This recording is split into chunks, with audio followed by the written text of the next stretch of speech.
Hello everyone and welcome back. Today we are diving into a fun and practical tutorial, creating an Open the Vault quest using my custom quest system in Unreal Engine.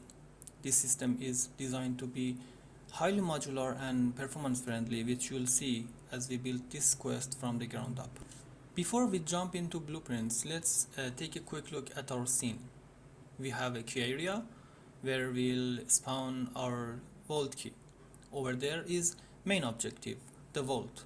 Notice it has two collision boxes, one at the entrance and the other one inside.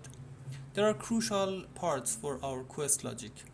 Inside the vault, there's a table where we'll spawn some precious golden cubes. Finally, here's our quest giver actor, who will start this whole adventure for our player. The first step is to create the quest itself. We'll use the quest giver actor, a core component of my system. It's an actor that specifically set up to assign a quest to a player when they interact with. Let's create a new quest and name it Get into the Vault. You can create the quest like I'm showing you currently. The quest is a simple quest, meaning it won't tick constantly during gameplay. This is a key design philosophy for performance optimization in my system. Instead of constantly checking for conditions, we'll use event-driven logic. Now that we have quest giver actor and the quest itself, let's create the data connection between them. Meaning when we interact with the quest giver, it would assign it to us and activates it. This brings us to our next point. When the quest is activated, we need to tell it to do something. We'll use onStatusChange event, and this is a powerful feature of the system because it allows us to bind specific actions to quest progression. We are not pulling for updates, we are reacting to them. For debugging, let's add a simple print string that says quest started with a green color, so we can confirm everything is working when we play. Now that the quest is active, we need to spawn the key for the player to find. To do this cleanly, we'll use a soft object reference to our key spawn point in the level. This is a very efficient way to reference actors without loading them into memory until we need them. This is a great practice for open world games or levels with a lot of objects, as it helps keep initial load times low. We'll resolve the soft reference, get its transform, and then use a spawn actor from class node to spawn our gameplay item actor, which is set up to be vault key. Next, we need to handle what happens when the player picks up the key. The key actor itself has a collision sphere. We'll bind an unbinding actor overlap event to this sphere. This event will be triggered when the player touches the key, and we'll verify that by simple check. Once the event is triggered, we'll do two crucial things. First, we'll unbind the event from the key. This ensures the player can only get the key and trigger this specific logic once, preventing errors and unnecessary code executions. Second, we'll call a function to spawn the golden cubes inside the vault. Let's quickly look at golden cubes actor. It's a simple mesh, but the magic lies in its performance settings. I've configured it to disable its physics simulation after about 6 seconds. This is a huge performance gain, as we don't need to simulate physics for every single cube forever. This is a great example of proactive performance management. We are not waiting for a problem to appear, we are building the solution from the start.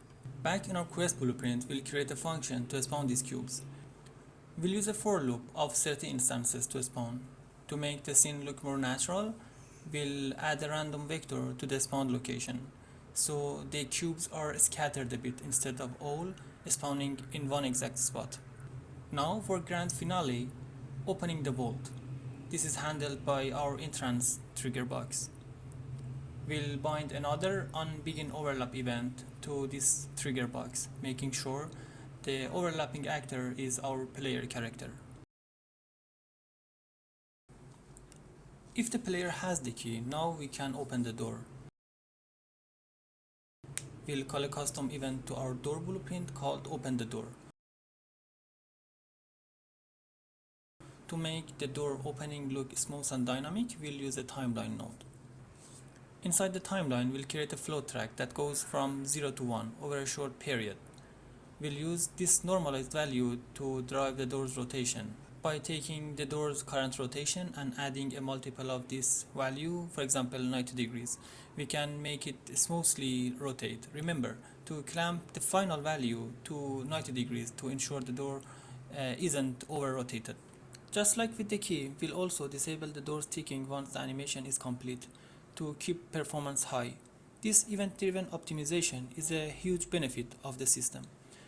We are only using resources when they are absolutely necessary. The final step is to complete the quest. To do that, we'll use a quest trigger box, the one inside the vault, and on its properties, we set it up to complete our quest only when the character interacts with it, like this. Let's do a final run through to see everything is working together. We start the quest and the key spawns. We grab the key and you can see that the cubes inside the vault are starting to spawn. We approach the entrance and because we have the key, the door smoothly opens. We walk inside and the quest is marked as complete. Everything works just as planned. This tutorial shows how you can use a modular and performance-focused quest system to create a dynamic, multi-step quest. The principles we've used, soft references, event binding, and proactive performance management are crucial not just for this quest but for building any robust game system. By building on a solid framework, you can create a wide variety of engaging quests without reinventing the wheel every time. This approach saves you time and ensures your game remains smooth and optimized even with complex gameplay. I hope you enjoyed this tutorial and found it helpful. If you did, please consider liking and subscribing for more content like this. Thank you for watching.